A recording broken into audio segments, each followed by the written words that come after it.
Y vi otro ángel volar por en medio del cielo, que tenía el evangelio eterno para predicarlo a los que moran en la tierra y a toda nación, y tribu y lengua y pueblo, diciendo en alta voz: temed a Dios y dadle honra, porque la hora de su juicio es venida.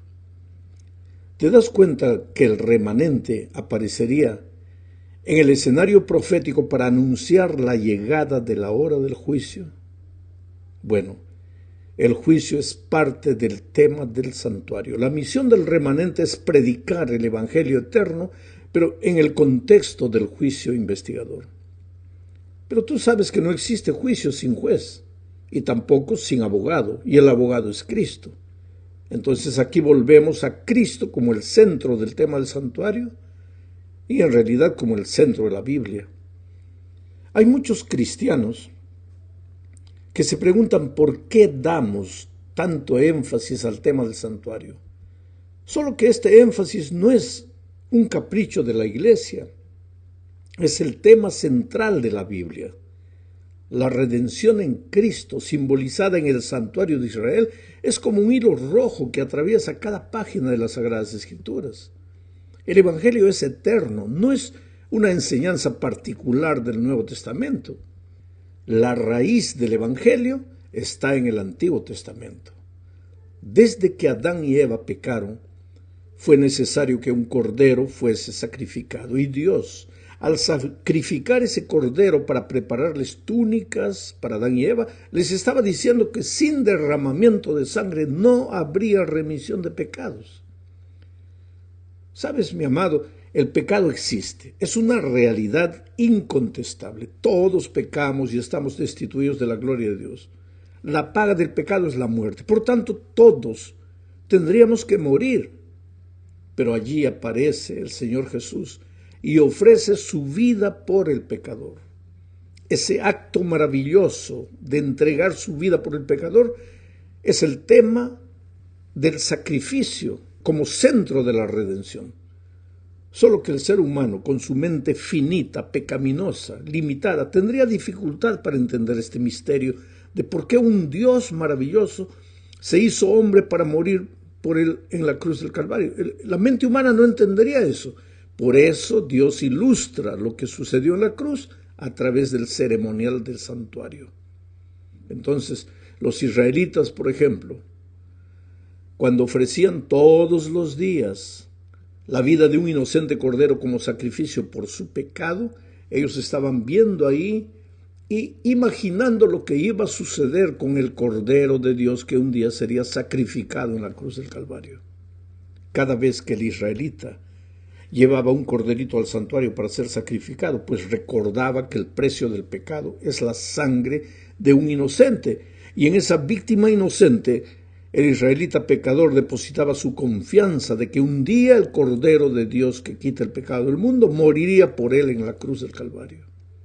Cada detalle del santuario explica de alguna manera el proceso de la salvación. Nada sucedía en el santuario sin un propósito. Cada utensilio, cada ceremonia, desde el cordero sin mancha, pasando por la actitud arrepentida del pecador, hasta la participación del sacerdote, tanto en el lugar santo cuanto en el santísimo, todo era un símbolo de lo que sucede en el cielo para salvar al ser humano. Solo que en el cielo no es necesario el sacrificio de animales, porque los animales eran sacrificados en la tierra. Esos animales eran apenas un símbolo de la verdadera víctima inocente que es Cristo. El autor de la epístola a los Hebreos dice en Hebreos 9, 24 y 26 lo siguiente: en efecto, Cristo no entró en un santuario hecho por manos humanas. ¿A qué santuario se refiere? Al santuario de Israel.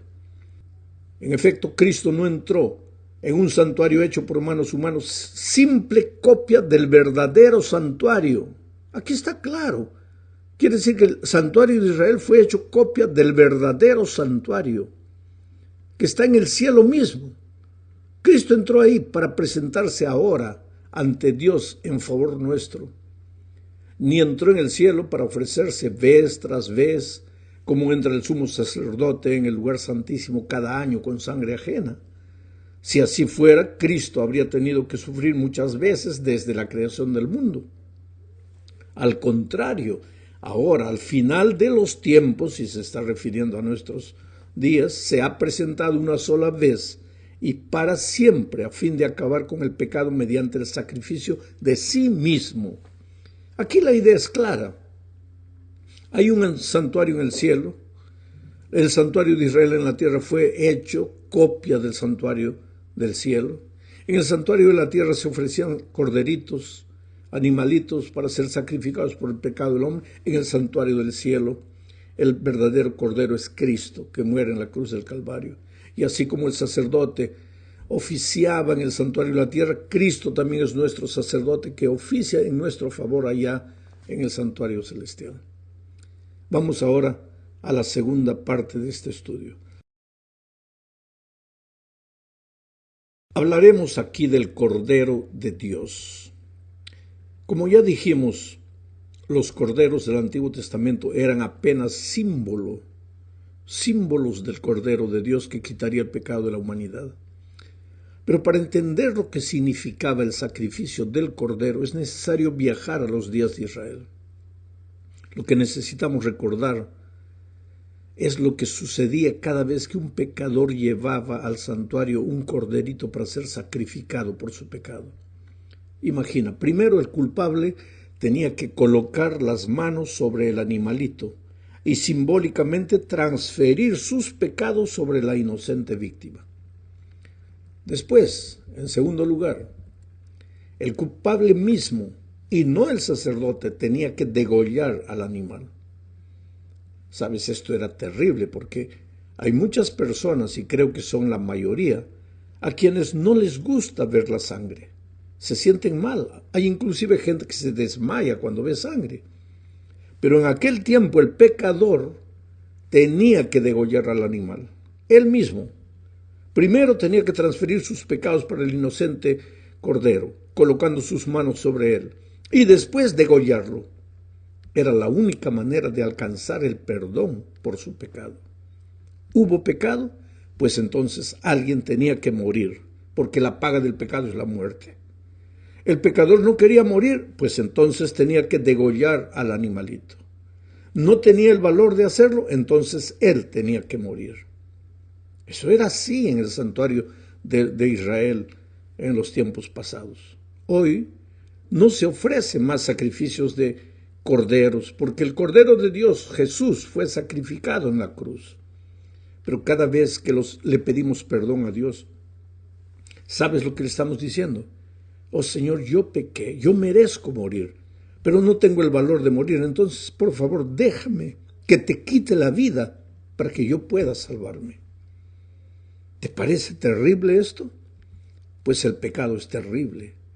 Pero el amor de Dios es sublime porque donde abundó el pecado, dice Pablo, sobreabundó la gracia. De este modo, cuando Juan el Bautista dijo que Jesús era el Cordero de Dios, estaba haciendo una referencia al santuario de Israel. Más todavía, estaba refiriéndose directamente a la muerte de Cristo por el pecado. Estaba mostrando a Cristo como el cumplimiento de todos los corderos que habían muerto a lo largo de la historia como sacrificio por el pecado de la humanidad.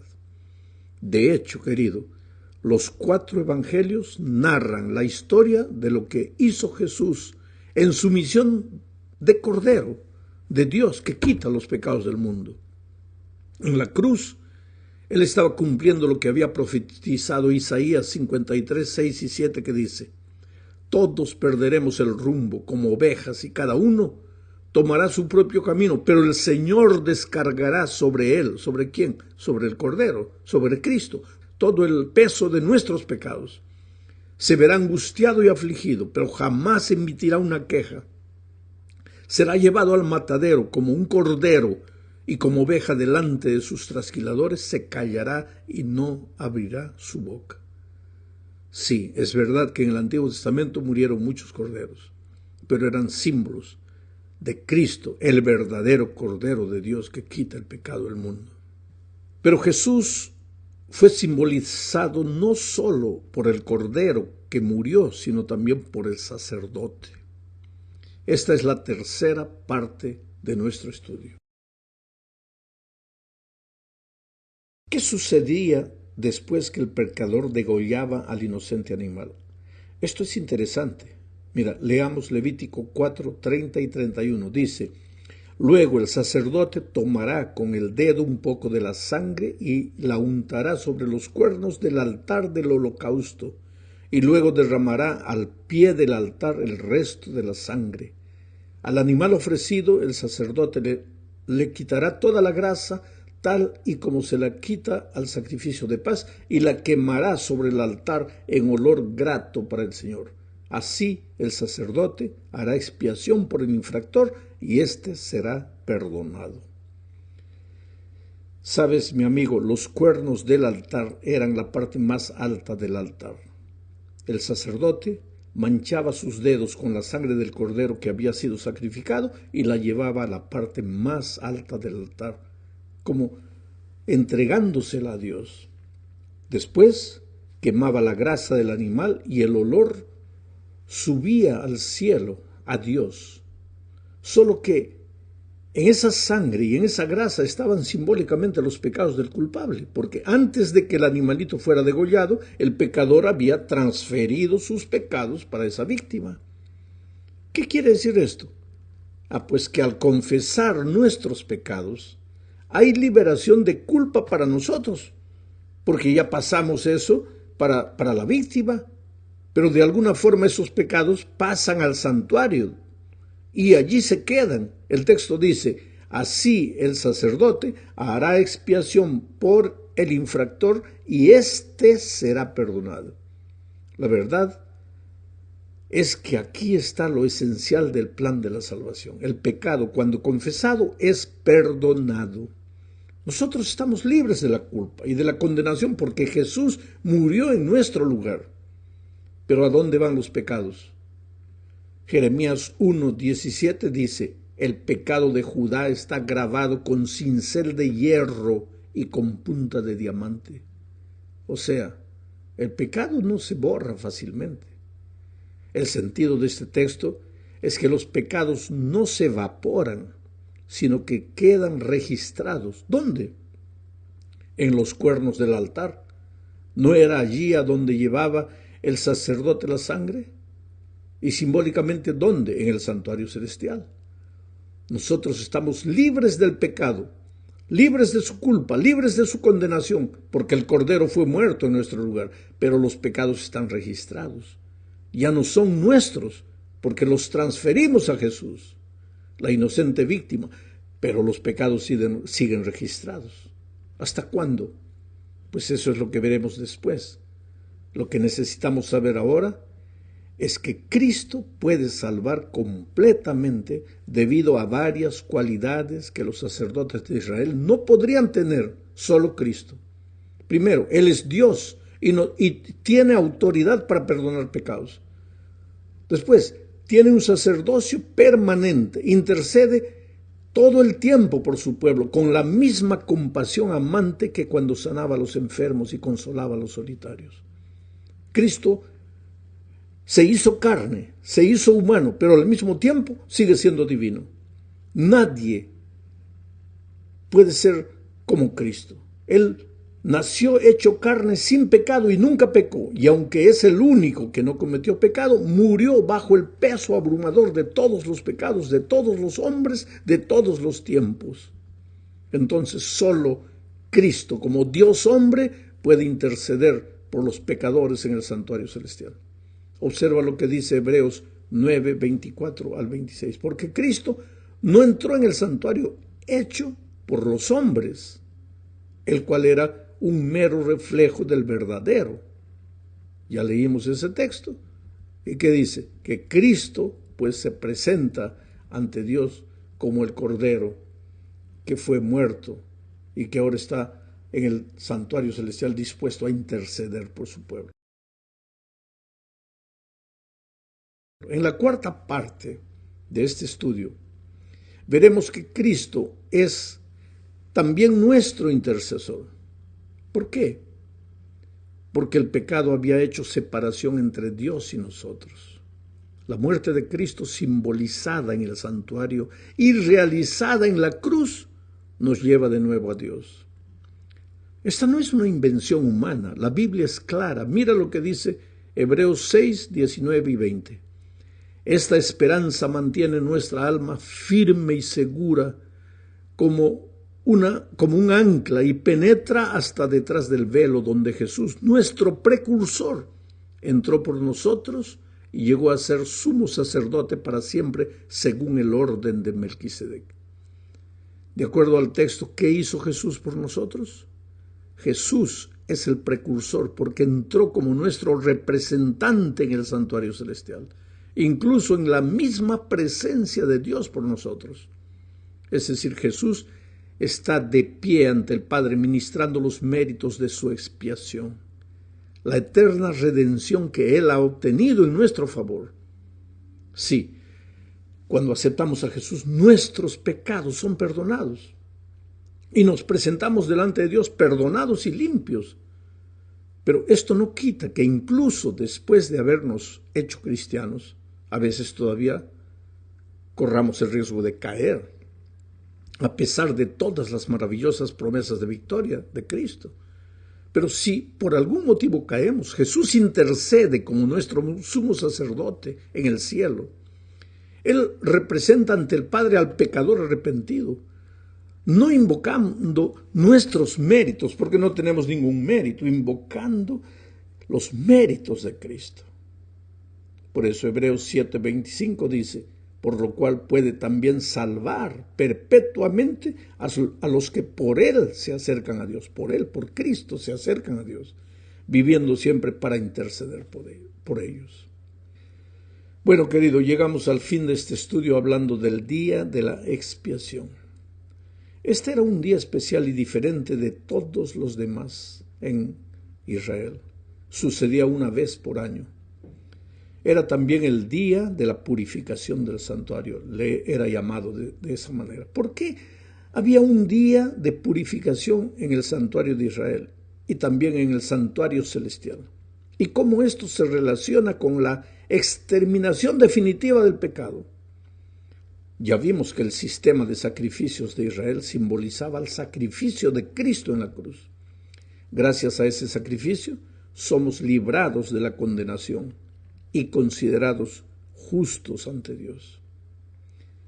En el sistema terrenal de sacrificios, los pecadores se dirigían al templo llevando sus pecados, es decir, conscientes de que merecían la muerte, pero no iban de manos vacías, llevaban una víctima sobre la cual ponían la mano y por fe transferían sus pecados. Después la víctima era sacrificada por causa de sus pecados.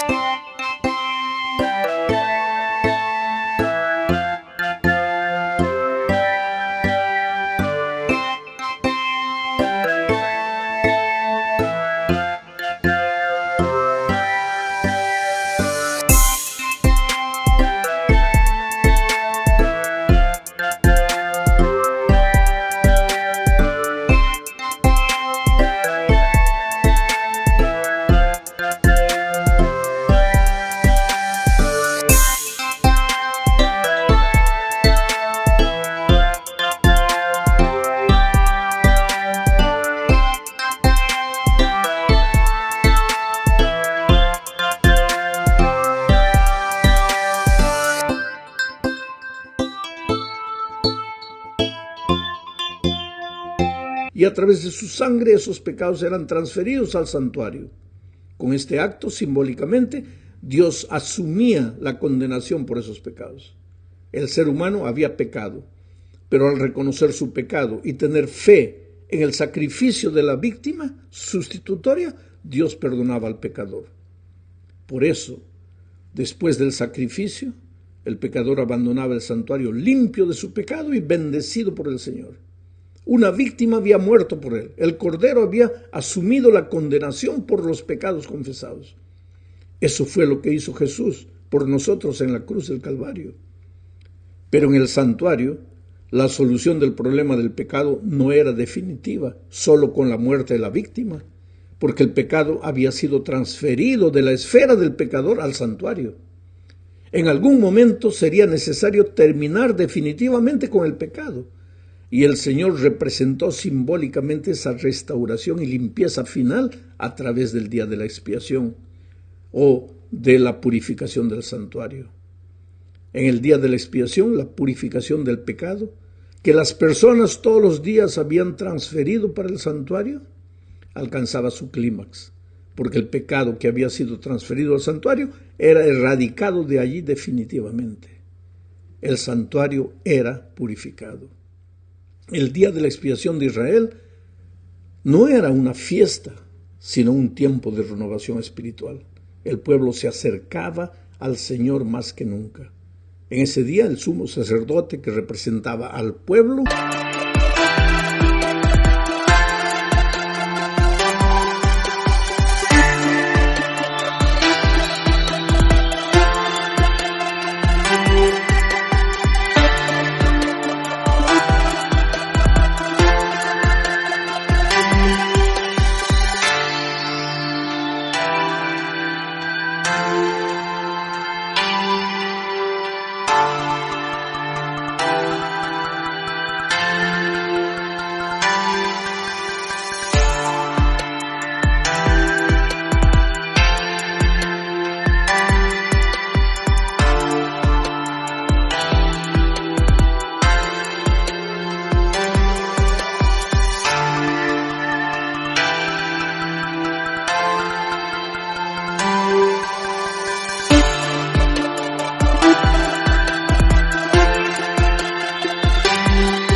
entraba la misma presencia de Dios que estaba en el lugar santísimo del santuario.